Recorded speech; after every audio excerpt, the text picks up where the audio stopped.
Salut! Bon, c'est 22h30 dans le camping de Muids-sur-Loire. Tout le monde est en train d'aller se coucher et moi je suis prête.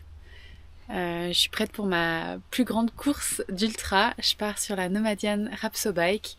En gros, le principe il est simple. Je pars de Muids-sur-Loire dans le centre France et j'arrive à Portree en Écosse. Voilà, un peu plus de 2000 km, pas mal de dénivelé et puis surtout du vent de face.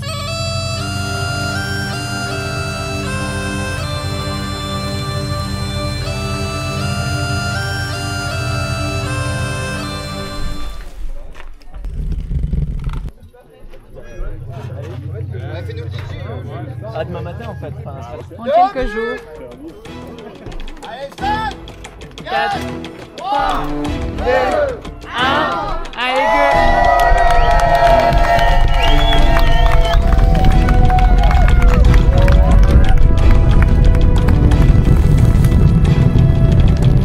Allez, c'est parti. Merci pour avoir été là. Et à bientôt.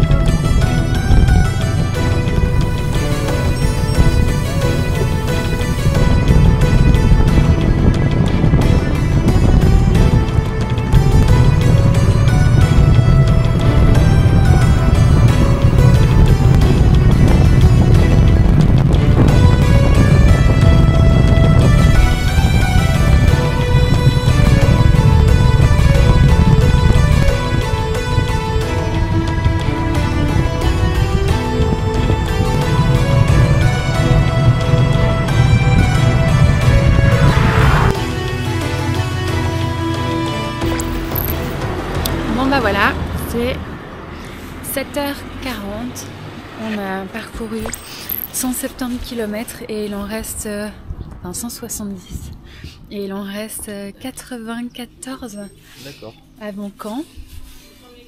La grande question c'est est-ce qu'on arrivera avant le ferry de 14h et surtout est-ce qu'on aura le temps de changer les tickets du ferry que moi j'avais pris pour 22h.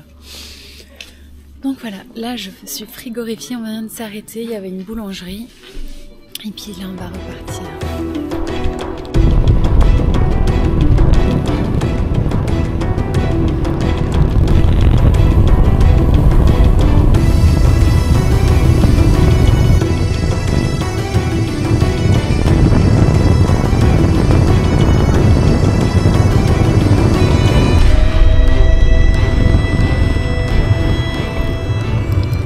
Est-ce qu'on leur dit qu'ils sont admis à contresens? Bouche, bouche, vite, vite! Là c'est le pont le plus célèbre de Normandie avec le débarquement. Ouais, il vient de me dire, c'est fou! Et ouais, t'as jamais vu le film Le jour le plus long? Non. En fait au début t'as les Anglais qui sautent et c'est un des premiers ponts qui a été libéré. Ok. Ça va être tranquille maintenant.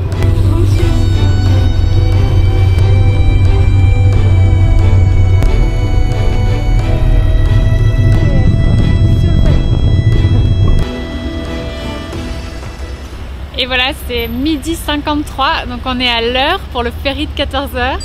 C'est trop cool. Et du coup, j'ai pu changer ma réservation. Je vais pouvoir avoir ma chambre, me doucher, dormir un peu et reprendre la route ce soir. Après, on verra ce soir. J'ai pas forcément envie pour l'instant d'aller fort, mais on verra une fois que je me serai reposée et que je me réveillerai.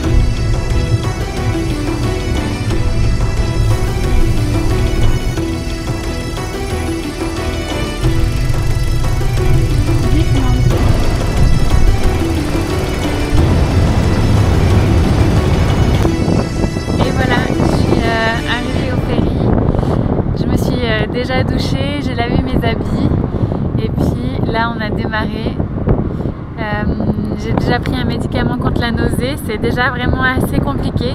Là sur le pont ça va, mais dans la cabine c'est vraiment très délicat. Donc voilà, là je reste un petit peu sur le pont, on est parti il y a peut-être 5 minutes et j'ai vu qu'il y avait une affiche comme quoi on pouvait voir des animaux marins, donc je guette. Je vais pas me coucher tant que j'ai pas vu un dauphin, au moins. Bon, je vais me concentrer pour voir ces dauphins et je vous dis à tout à l'heure.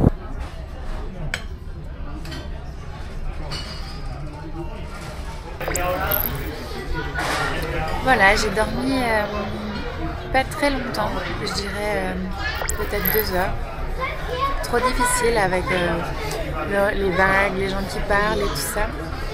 Donc là, je me suis levée un petit peu plus tôt que prévu pour manger un petit peu et puis envisager de repartir sur la route. Là, je pense que je vais être surtout seule. Mais je crois que j'ai besoin aussi de me mettre dans un rythme un peu plus doux où je m'écoute. Parce que là, à chaque montée, je repoussais un petit peu pour pouvoir suivre le groupe. Donc voilà. Je vais prendre le temps de manger parce que là, on arrive au port et alors qu'on est censé arriver dans 1 heure. Donc je sais pas si c'est qu'on est en avance ou si c'est juste qu'il y a encore pas mal de manœuvres à faire avant d'arriver. Donc je vais prendre le temps de manger et puis mes affaires sont déjà toutes prêtes mais le vélo est dans la soute. Donc il faut que j'attende d'avoir accosté pour aller récupérer mon vélo et l'équiper. Ici il a l'air de faire sec même s'il y a pas mal de nuages. Voilà les premiers mètres où on roule à gauche. Ouais, les virages, il faut se méfier quand tu sors des ronds-points.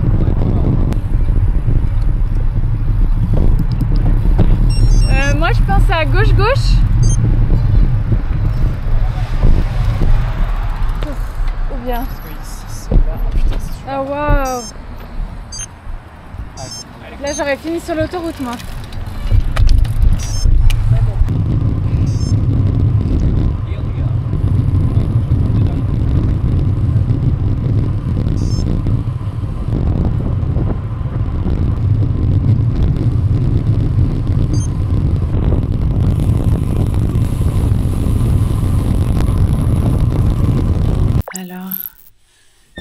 Des aventures, je viens d'arriver à l'hôtel.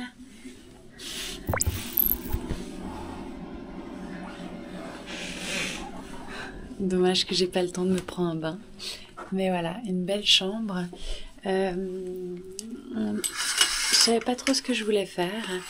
C'est vrai que à la base j'avais prévu de dormir dans le ferry la nuit, et puis parce que je sais que la première nuit je veux toujours dormir, et puis finalement comme j'ai roulé vite, j'ai avancé le ferry et j'ai pas tellement dormi, ce qui fait que là je me suis retrouvée à rouler de nuit, mais du coup à skipper la nuit de sommeil alors que j'avais déjà skippé la nuit d'avant. Et je commençais à plus être très lucide. Du coup, j'ai décidé de chercher un hôtel ouvert 24 heures sur 24 et de m'arrêter. Et puis là, 2 de mes acolytes se sont aussi arrêtés avec moi. Et puis on reprendra la route demain après le petit déjeuner qui est offert avec la chambre. Donc lever pour aller déjeuner à 7 heures et départ à 8 heures demain matin. Bon allez, je vous laisse à la douche et au dodo. Début de la 2e journée, après une nuit à l'hôtel. Hier soir, je commençais à perdre de lucidité. Je regardais les étoiles plutôt que la route. Donc on a pris un hôtel. On est encore 3 aujourd'hui. Et l'objectif, c'est d'aller au CP1, puis d'aller faire le tronçon obligatoire. Donc on va essayer de faire le plus de kilomètres possible. Hier, on a fait 350 km. Donc c'était quand même une journée productive malgré 6 heures de ferry. Oh waouh, j'allais partir sur cette route là. Allez go!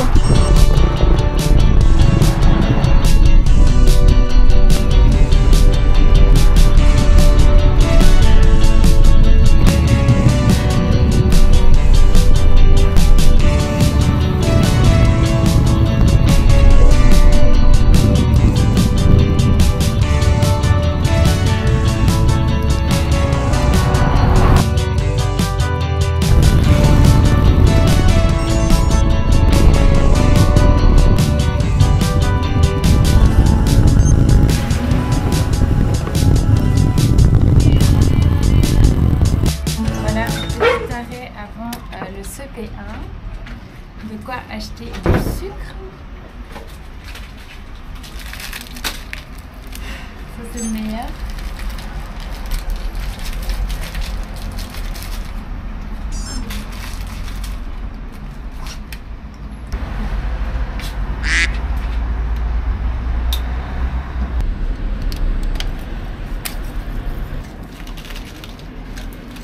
La tortilla. T'as trouvé ?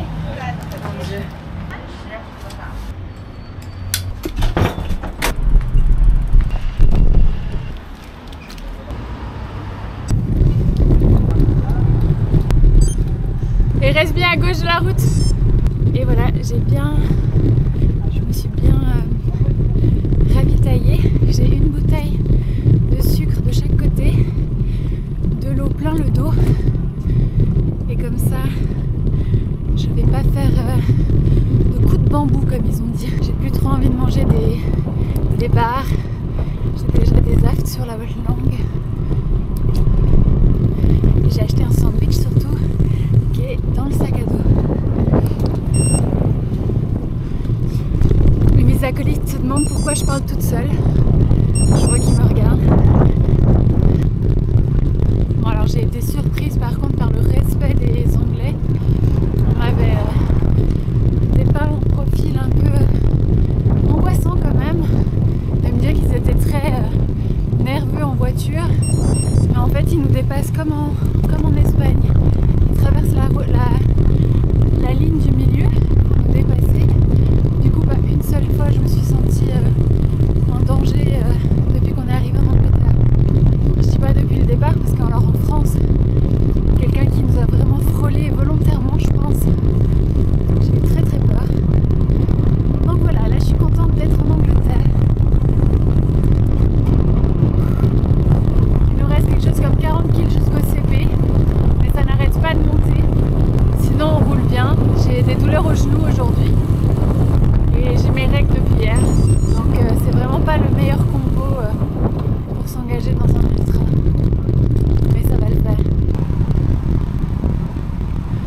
Alors là je suis à quelques kilomètres du CP1. Le groupe est un peu devant. J'essaye plus de rester dans leur roue parce qu'en fait ils montent plus vite que moi. Quand je force j'ai mal aux genoux et après de toute façon je les rattrape au plat et à la descente. Donc voilà, je les ai laissés filer mais je les ai en ligne de mire.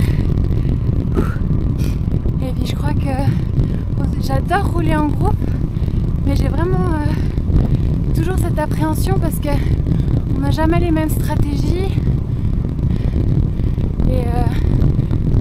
et du coup la route est longue et si je me grille maintenant j'arriverai pas au bout. Sinon je me sens bien, j'ai les jambes, j'ai aucune fatigue musculaire donc ça c'est top. De temps en temps j'ai des lancers dans le dos mais relativement peu.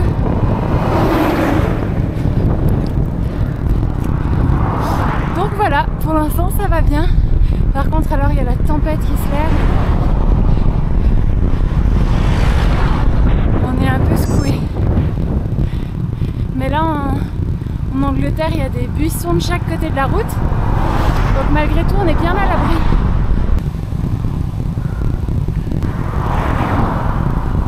Vous avez vu comment elle m'a dépassé loin? C'est tellement un plaisir ça. Et du coup j'ai le radar qui m'avertit à chaque fois qu'il y a une voiture. Et heureusement parce que j'ai pas l'habitude de regarder par la droite. À chaque fois je vacille. Donc là le radar, j'avais hésité à le prendre et j'ai vraiment fait le bon choix. J'ai éteint, il n'y a que le radar, il n'y a pas la lumière. Et du coup il me dure longtemps. C'est vraiment sécurisant.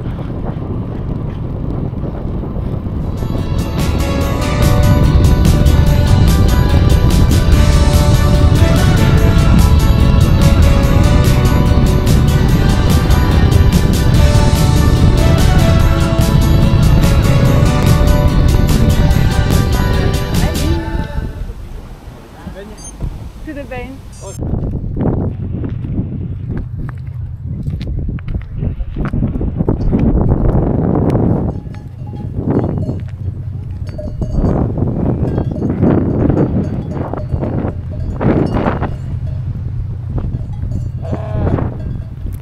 Bon bah voilà, le CP1 c'est dans la poche.